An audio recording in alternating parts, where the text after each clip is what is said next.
அன்பர்களே வணக்கம். இன்றைக்கு வீடியோ பதிவில் எதை பற்றி நம்ம பார்க்க போகிறோம் அப்படின்னா, வசியமை செய்கிற முறையை பற்றி தான் நம்ம இன்னைக்கு பார்க்க போகிறோம். அதாவது இந்த மைய ஆண் பெண் வசியமும் ஆடும், கணவன் மனைவி வசியமும் ஆடும், சர்வலோக வசியமும் ஆடும். சரிங்களா? அப்பேற்பட்ட செய்யக்கூடிய எளிமையான அனுபவத்தில் கை கண்டு செய்யக்கூடிய எளிமையான வசியம் மை செய்கிற வழிமுறையை பற்றி தான் இன்றைக்கி நம்ம வீடியோ பதிவில் நம்ம இன்னைக்கு பார்க்க போகிறோம். வீடியோ பதிவுக்குள்ளே போகிறதுக்கு முன்னாடி நம்மளுடைய சிவருத்ர காளி அருள்வாக்கு பீடம் சேனலை சப்ஸ்கிரைப் பண்ணாதவங்க சப்ஸ்கிரைப் பண்ணிக்கிங்க. இந்த வழிமுறை பார்த்தீங்கன்னா மாந்திரிக ஓலைச்சுவடியிலேருந்து எடுக்கப்பட்ட ஒரு வழிமுறை. சரிங்களா? அனுபவத்தில் நல்லா கை கண்ட ஒரு எளிமையான பிரயோக முறைனா இந்த பிரயோக முறை தான். என்னென்னா, இந்த வசியமைனா அனுபவத்தில் கை கண்ட ஒரு எளிமையான வசிய முறை. சரிங்களா? இந்த மைய பார்த்தீங்கன்னா என்னை தேடி நம்பி வந்தவங்களுக்கு பல முறை இந்த மையை தான் நான் கொடுத்து விட்ருக்கேன். சரிங்களா? அருமையாக வேலை செய்யும் இந்த மை. என்னென்னா, இப்போ வசிய மைகள்லேயே ஏகப்பட்ட மூலிகைகளை வச்சு செய்யக்கூடிய வசிய முறைகள் நிறையா இருக்குது. மந்திர முறைகள் இருக்குது, நிறைய முறைகள் இருக்குது. அதில் எது நல்லா அற்புதமாக வேலை செய்யுது அப்படிங்கிறத பார்த்து தேர்ந்தெடுத்து தான் அதை நம்மளை தேடி வர்றவங்களுக்கு அந்த முறையை நம்ம பயன்படுத்தி கொடுப்போம். சரிங்களா? அதனால தான் இந்த முறை மைய ஏன் இவ்வளவு அழுத்தி திருத்தி ஆணுத்திரமாக இது நல்லா எளிமையாக வசிய வேலை செய்யும் அப்படின்னு சொல்கிறோன்னா, அதுக்கு காரணமே அற்புதமாக வேலை செய்யக்கூடிய அந்த தன்மையினால்தான் நான் இந்த விஷயத்தை உங்களுக்கு நான் சொல்கிறேன். சரிங்களா? அதனால் இந்த மையை அதனால தான் நான் என்னை தேடி வர்றவங்களுக்கு, என்னை நம்பி வர்றவங்களுக்கு இந்த மையை கொடுத்து விட்றது. சரிங்களா? ரொம்ப அற்புதமாக அருமையாக வேலை செய்யும். சரிங்களா? இந்த மையை நீங்கள் பயன்படுத்தும் போது ஆண் பெண் வசியமும் ஆடும், கணவன் மனைவிக்கு இடையே ஒற்றுமையும் உண்டாகும். உங்கள் கணவன் உங்கள் மனைவி யாராவது இருந்தீங்கன்னா இந்த மைய பயன்படுத்தினீங்க அப்படின்னா உங்களை அவங்களுக்கு பிடிக்கும். சரிங்களா? எப்பேற்பட்ட சண்டை நிலைகள் உருவாகி இருந்தாலும் உங்களுக்கு ஒருவர் நீங்கள் பார்க்கும்போது உங்களுக்குள்ள ஒரு அன்பும் அந்யோன்யமும் உண்டாகும். சரிங்களா? அதனால தான் இந்த மையை நீங்கள் பயன்படுத்தும் போது உங்களுக்குள்ள ஒரு ஒற்றுமை ஏற்படும். சரிங்களா? பொதுவாக பார்த்தீங்கன்னா சர்வலோக வசியமும் ஆடும். சர்வலோக வசியம்னாவே லோகங்களையே வசப்படுத்தக்கூடிய அந்த ஆடக்கூடிய தன்மை இந்த மையக்கு இருக்குது. சரிங்களா? பொதுவாக இந்த மையை நீங்கள் குளிச்சு இடிச்சுட்டு இந்த மையை நீங்கள் வெளியே போகும்போது நெத்தியில் இட்டுக்கிட்டு போனீங்க அப்படின்னு வச்சுக்கோங்க, உங்களை யாராவது ரோட்டில் பார்த்தா கூட நீங்கள் யார்கிட்டயாவது பேச மாட்டீங்களா அப்படிங்கிற அளவுக்கு ஏக்கத்தை கொடுக்கும். சரிங்களா? அவங்களுக்கு பிடிக்கும். சரிங்களா? நீங்கள் அவங்கள்ட்ட பேச மாட்டீங்களா அப்படிங்கிற அளவுக்கு அந்த மை என்ன செய்யும்னா அவங்கள வசியம் பண்ணி நம்மளுக்கு கொடுக்கும். சரிங்களா? அதாவது உங்களை பார்க்கக்கூடிய அனைவருக்குமே உங்களை பிடிக்கும். சரிங்களா? நீங்கள் ஒரு இடத்துக்கு அந்த மையை வச்சுட்டு போகிறீங்க, ஒரு அலுவலகத்துக்கோ இல்லை ஒரு மீட்டிங்க்கு ஏதாவது ஒரு மீட்டிங்க்கோ போகிறீங்கன்னா அவங்களுக்கு பிடிக்கும். உங்களுக்கு மதிப்பும் மரியாதையுமே கொடுத்து உங்களை ஒரு பெரியவங்க ஸ்தனத்தில் அந்த இடத்துல வைப்பாங்க. சரிங்களா? அதுதான் இந்த மை செய்யக்கூடிய இந்த பொருளை சில பேர் இருப்பாங்க. என்னென்னு வச்சுக்கோங்க, ஒரு பொருளை ஒரு நபர்கிட்ட கொடுத்துட்டு என்ன செஞ்சுருப்பாங்க, இல்லை எடுத்துக்காட்டுக்கு காசு கொடுத்துருப்பாங்க.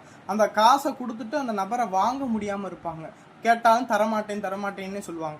அப்படி உள்ளவங்க என்ன செய்யலாம்னா, இந்த மையை நெத்தியில் வச்சுக்கிட்டு அவங்கள்ட்ட முன்னாடி போய் நின்றுக்கிட்டு அவங்கள்ட்ட அந்த காசை கேட்டிங்கன்னா கண்டிப்பாக அவங்கள்ட்ட அந்த பொருள் இருந்துச்சு அப்படின்னா அந்த பொருளை உங்கள்கிட்ட கொடுப்பாங்க. அப்பேற்பட்ட சக்தி வாய்ந்த மை தான் இது. என்னன்னா அவங்களுடைய மனதை மயக்கி அந்த பொருளை உங்களுக்கு கொடுத்துரும். சரிங்களா? அப்பேற்பட்ட சக்தி வாய்ந்த மை தான் இந்த மை. சரிங்களா? இந்த மையை எப்படி செய்கிறது அப்படிங்கிறத பற்றி நம்ம இன்னைக்கு பார்ப்போம். சரிங்களா? அதாவது நிறைஞ்ச பௌர்ணமி அன்னைக்குன்னு இரவு நேரத்தில், அதாவது வெண் ஊமத்தை அப்படின்னு சொல்லுவாங்க. சரிங்களா? ஊமத்தங்கள்லே நிறைய வகைகள் இருக்குது. மஞ்சள் கலரில் பூ பூத்த ஊமத்தை பொன் ஊமத்தை. சரிங்களா? நீல கலரில், அதாவது ஒரு நீல கலர் மாதிரி ஒரு பூ இருக்கும், அது பேர் கரு ஊமத்தை. சரிங்களா? வெண் ஊமத்தை அப்படிங்கிற பூ அந்த பூ வெண்மை நிறமாக இருக்கும். சரிங்களா? அந்த ஊமத்தையை நீங்கள் என்ன செய்கிறீங்கன்னா, ஊமத்தை செடிக்கு பௌர்ணமி அன்னைக்குன்னு சூரியன் மறைஞ்ச பிறகு அந்த ஊமத்தை செடிக்கு போய் மஞ்சள் நூலால் காப்பு கட்டி அந்த மூலிகையில் உள்ள பூவை மட்டும் ஒரு 5-6 பூவை பறிச்சுக்குங்க.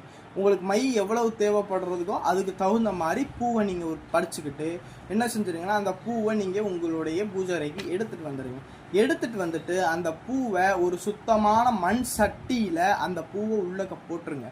அதை விட என்ன செஞ்சுருங்கன்னா, ஒரு சுத்தமான வெண்மை நிற காட்டன் துணியில் குங்குளியம் ஒரே ஒரு கட்டி, என்னன்னா ஒரு உருண்டை நெல்லிக்காய் சைஸுக்கு உள்ள உருண்டையா ஒரு கட்டியை மட்டும் அந்த துணியில கட்டி அந்த பானைக்குள்ள போட்டுருங்க.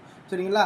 உங்களுக்கு மை எவ்வளவு வேணுமோ அதுக்கு தகுந்த மாதிரி வெண்கடுகு, சரிங்களா, வெண்கடுகு ஒரு கை அளவு என்ன செஞ்சிருங்க அந்த பானைக்குள்ள போட்டுருங்க. சரிங்களா? பானைக்குள்ள போட்டுட்டு நீங்க என்ன செய்யறீங்கன்னா அந்த பொருட்களை எல்லாமே பச்சை கற்பூரம் போட்டு அந்த பொருளை எல்லாமே கருக்கி எரிங்க. சரிங்களா? ரொம்ப எரிச்சிடக்கூடாது, கறி பக்குவத்தில் எரிச்சிடணும்.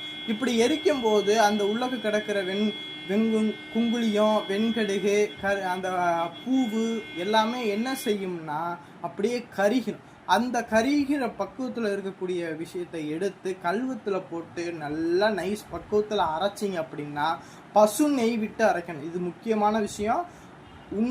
ஒரிஜினல் நெய் கடையில் வாங்கி பயன்படுத்தாதீங்க. வீட்டில் பசு பால் எடுத்து நெய் தயாரிக்கிறவங்கள்ட்ட சொல்லி வச்சு தேடி அந்த மாதிரி நெய்யை வாங்கி பயன்படுத்துங்க இந்த மைக்கு. அப்போத்தான் நல்லா அருமையாக வேலை செய்யும். சரிங்களா?